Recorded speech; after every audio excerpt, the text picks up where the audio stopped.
राम राम नमस्कार. शोभा काळे यूट्यूब चॅनलमध्ये सगळ्यांचं मनपूर्वक स्वागत आहे. मैत्रिणींनो, चला आज आपल्याला दाखवायची आहे नवीन काहीतरी वेगळी रेसिपी. तर ती काय आहे, तर ती आहे पुऱ्या, तिखट कडक पुऱ्या कशा करायच्या ते बघा. आता इथं पीठ घेतले, मी बाजरीचं पीठ घेतलं, डाळीचं पीठ घेतलं आणि गव्हाचं पीठ घेतलं आहे. आता इथं बघा त्याला काय काय लागणारं साहित्य आहे. कोथिंबीर, हिरवी मिरची, लसूण आणि जिरे. तर हे मी पाट्यावर वाटून घेते. असं वाटून घ्यायचं त्याला छान. आणि डाळीची पिठं कसे थोडंसं 3 समानच घ्यायचे पिठं, पण थोडंसं वरती ना डाळीचं जरा जास्त घ्यायचं. चवदार लागत येतं पुऱ्या कडक ह्या. आपण जसं नवरात्रामध्ये कडाकण्या पुऱ्या करतो ना, तर तसंच या करायच्या. आता हे वाटून घेते मी. मस्त छान घ्यायचं असं बारीक वाटून. आणि खूप चांगल्या लागतात मैत्रिणींनो. आपण फिरायला चाललो, यात्रेला चाललो किंवा काहीतरी, आणि तुम्ही जर या पुऱ्या कडक पुऱ्या करून जर खाल्ल्या ना, तर तुमच्या तोंडाची चवच बदलून जाईल. अशा एवढ्या चांगल्या लागत आता 4-8 दिवस त्या टिकून राहतात. आता इथं आपलं झालं ते वाटून. तेल गरम करून घ्यायचं आहे आपल्याला, थोडंसं कोमट करायचं. आणि त्याच्यामध्ये ना आता आपल्याला काय करायचं, तिळं हवे, तिळं आहे, तिळं टाकायचे मस्त छान. त्याच्यामध्ये आता आपल्याला टाकायचे हळद टाकली मी. आता मीठ टाकायचं, तुमच्याप्रमाणे तुम्ही टाकून घेऊ शकता मीठ वगैरे. आता याच्यात टाकायचे आपल्याला हिंग.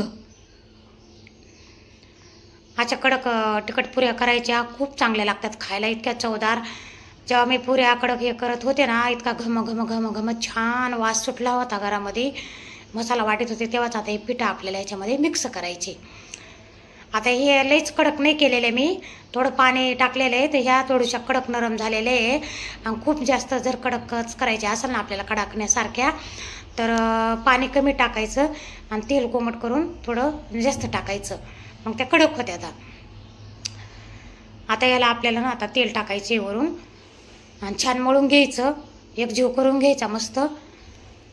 अशा कडक पुऱ्या करून बघा मैत्रिणींनो, खूप चांगल्या लागतात खायला. म्हणजे तुम्हाला काय सांगू, केल्यावरच कळन तुम्हाला. आता तेल टाकलं आपण. आता हे मळून आपल्याला ना 10 मिनिटानं ठेवून द्यायचं, झाकून ठेवायचं. छान असं मळून घ्यायचं. आजची रेसिपी काहीतरी वेगळीच आहे मैत्रिणींनी. ही रेसिपीनं नक्की करून बघा तुम्ही, जर नसेल केलेली तर. झाला आता आपला गोळा छान मस्त मळून झाला. आता झाकून ठेवला. आता बघा किती छान गोळा झाला आहे, एकदम मस्त असं चिकना चिकना गोळा, नरम छान मस्त. आता याला आपल्याला ना लाटून घ्यायचं छान. ही रेसिपी मैत्रिणींनो जर आवडली तर सबस्क्राईब करा, लाईक करा, शेअर करा, कमेंट करा. आणि ही रेसिपी नक्की करून खा. नसल करून अगोदर, याच्या अगोदर केली नसल, खाल्ली नसल तर तुम्हाला खूप आवडेल ही रेसिपी. अशा कापण्या करून घ्यायच्या छान. आता तुम्हाला काय सांगू, इतका छान वास सुटला होता तळताना बी आणि करताना, मसाला वाटताना पाट्यावर वाट्यावरचं. मैत्रिणी तुमच्याकडे पाट्यावर वाटा नसला तर वाटायला सुरुवात करा तुम्ही पण. मिक्सरमधलं सगळं आपण लाईटवरचं खातो, किती केलं तर हानिकारक राहतं. थोडं स्वस्त राहायचं असेल तर थोडंसं आपलं जुनी पद्धत वापरायला सुरुवात करा. आता इथे याला तळते मी. तेल गरम झालेलंच होतं.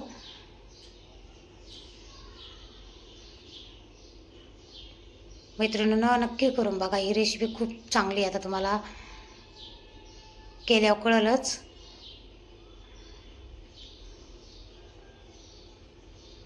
आपण चाललो फिरायला, यात्रेला, प्रवासाला, तर ह्या 5-6 दिवस तरी टिकतात कमीत कमी. ह्याला कशा सांगा खायची, काही बरोबर खायची काही गरज नाही आहे. अशा खाल्ल्या तरी खूप चवदार, एकदम तोंडाला चवच आणणाऱ्या कडक पुऱ्या, या तिखट कडक पुऱ्या.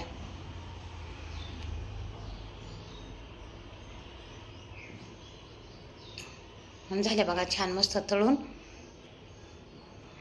तळायला जास्त वेळ पण लागत नाही आहे, कारण ते पातळ आहे ना, त्याच्यामुळं ना लगेच तळल्या जातात.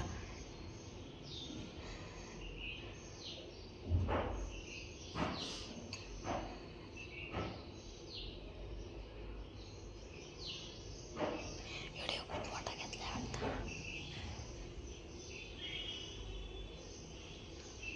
मैत्रिणीनं असं वेगळं वेगळं लहान पोरांना पण सवय लावायची खायची. तुम्ही पण पौष्टिक थोडं आपलं घरचं खाल्लं पाहिजे. असं करून सगळे पिठं जातात आपल्या शरीरामध्ये. बाजरीचं पण जातं, बाजरीच्या भाकरी वगैरे खाती नाही आजकाल पोरं.